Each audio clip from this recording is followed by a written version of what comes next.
Okay. So the air dragon in reverse, which is what is eclipsed into your life now with this eclipse, is the reverse meaning is, okay, so the key words for this energy is inspiration, insight, and vitality. The eclipse part is you may be in danger of becoming the servant of an idea, dogma, or belief system. Contact with spiritual concepts and energies can sometimes stimulate the intellect in a way that produces inflation and delusion. To avoid this, constant reality testing in the everyday world of relationships and practicalities is essential. And remember, we have it in your 5th house.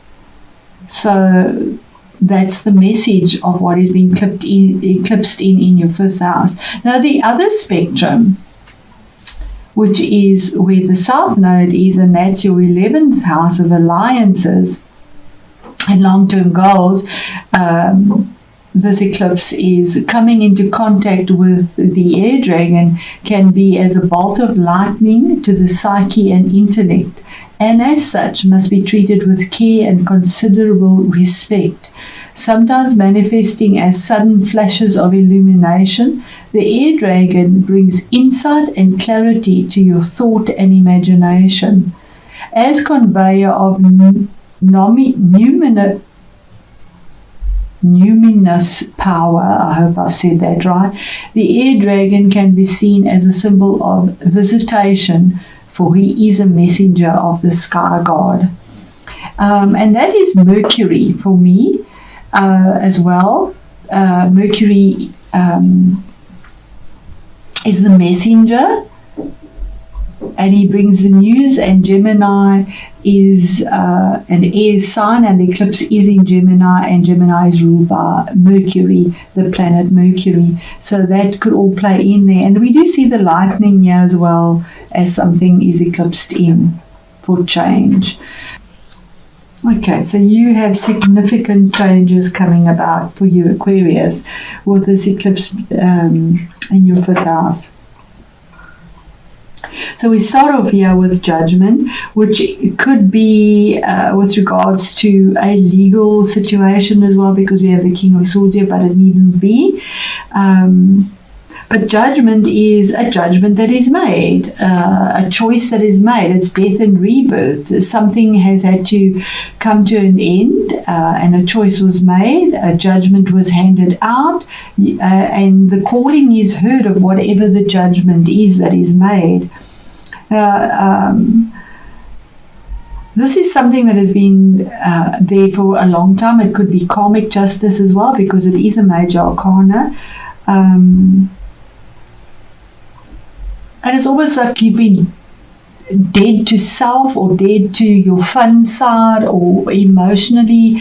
There's a difficulty, and there's a rebirth now. You let the old go, and you hear the calling and look to the angel for guidance. And on this angel, we have the wings here again of Mercury, where the eclipse is happening in the sign of Gemini, and Mercury is the ruler.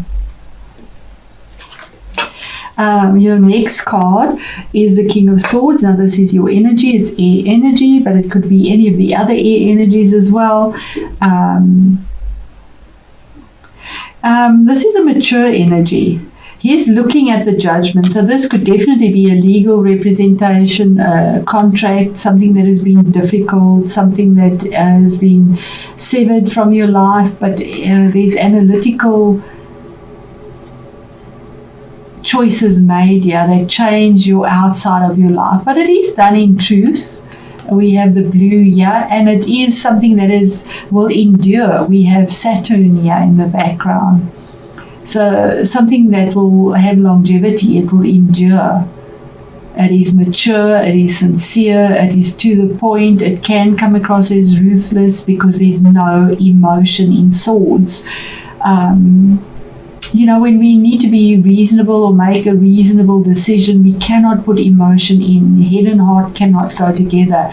There are times when you need to just use the reason, without the heart, because they are so different. And if we look at this, the king is actually looking at the judgment, the choice that is made, that is something has to end because it's dead, and for something new to rise up, to hear the calling.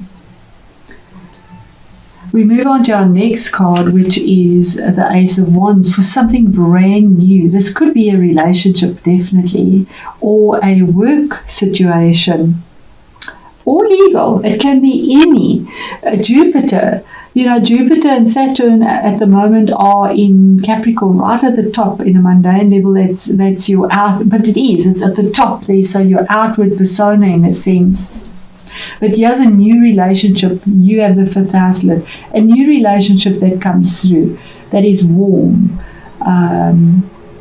fiery, a new project possibly.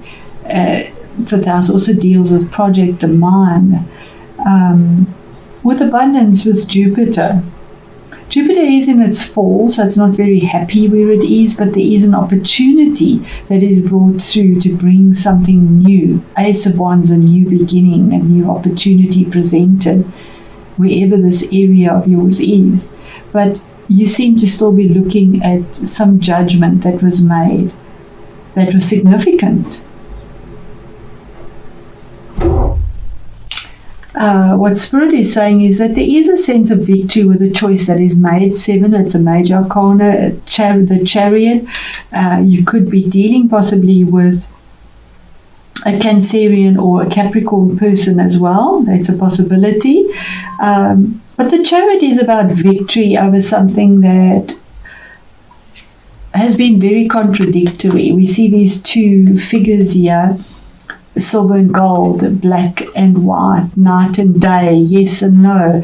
They're very opposing choices, and they are there to bring about difficulty in a sense, because they're not moving, they're statues, and yet somehow via your persistence or perseverance, you manage to rein this energy in that is static, to move forward in this Chariot, and to have the victory of forward movement. And the Chariot promises that victory. What is hidden and you're not aware of?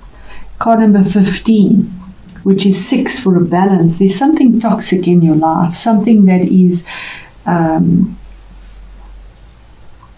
it's the shadow side, something that is not balanced, that you're tied to, that you are free to set yourself free from, but somehow there's some sort of security that you get from it at the cost of something. Normally it's emotional cost, or financial cost, or time cost. But there's manipulation, there is a lot of passion. It could be the passion keeping you in something. But it's also a sabotaging energy. It is the shadow side that is out of balance. Because it's the card of deceit or denial in a sense as well. And it's significant because it is a major arcana card and it's hidden. So you're not even aware of it, that you might be sabotaging yourself within a workplace, a relationship, a habit, wherever this falls for you.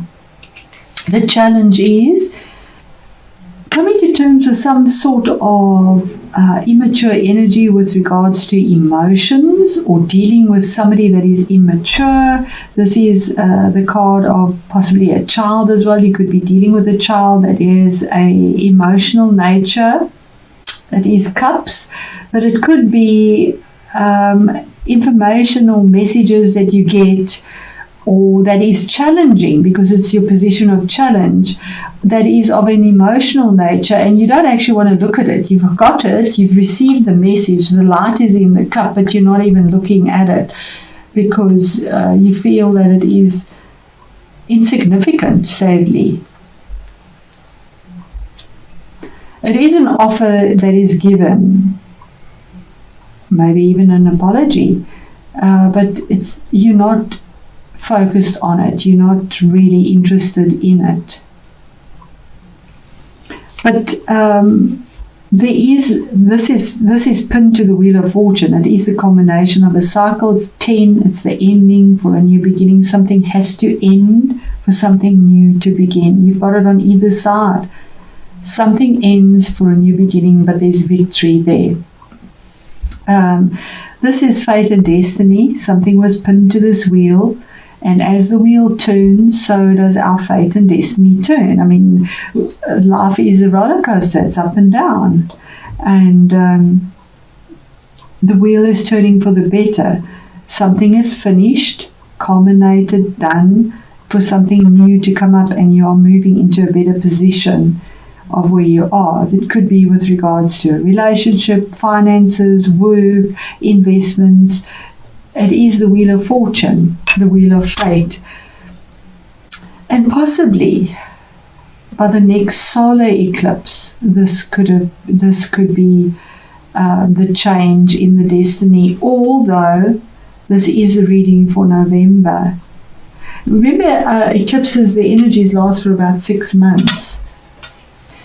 In a tangible way, maybe financially, but you locked it away, sadly. You locked it away, you hid it. He locked that treasure chest there to keep whatever was real and tangible hidden from the light, out the bag into the treasure chest, and locked it away. And that could be keeping you stuck. Whatever was stuck there, you have the victory over it now. Victory will be coming through, but somehow you've locked away something that you've invested in, because it is tangible energy. So there is investment here, but you've hung on too closely or too tightly to it.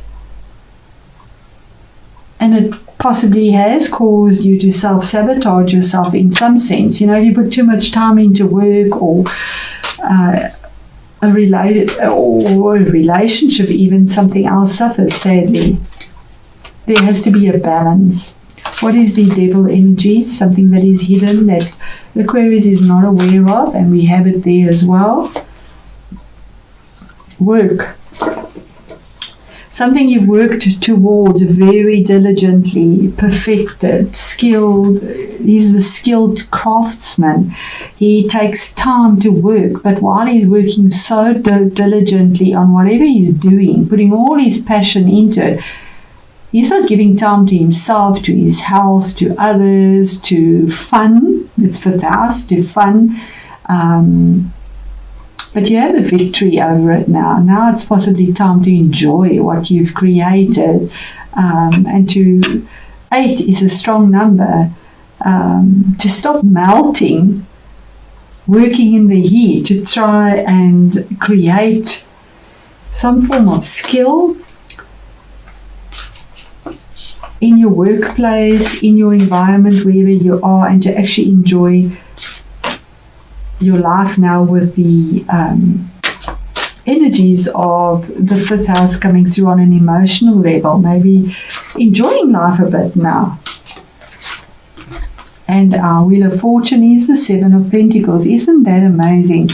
The 7 of Pentacles is about actually finally enjoying the fruits of your labor, something that you're taking stock of, something you've been growing and nurturing. It's now in the rock. You've chiseled it out. There you're making it in gold. There you've put it in the rock. You've chiseled it out into the rock for longevity. And while it was snowing in the season of winter and you couldn't harvest, yeah, you have your scythe, you're able to harvest the fruits of your labor finally and enjoy them. A decision that is very grounded and earthy. You normally see this with the little basket that's empty, always nurturing his land, and here we actually see him now reaching up, grabbing the berries, I think it's mistletoe berries, and actually savoring it. He's enjoying the fruits of his labor. While that was being while that was growing in the background, it was actually draining the energy of the tree, because this is a parasitic plant that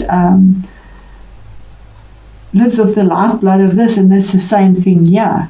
Not enjoying yourself in a sense, because of the passion of whatever you're working on and investing in.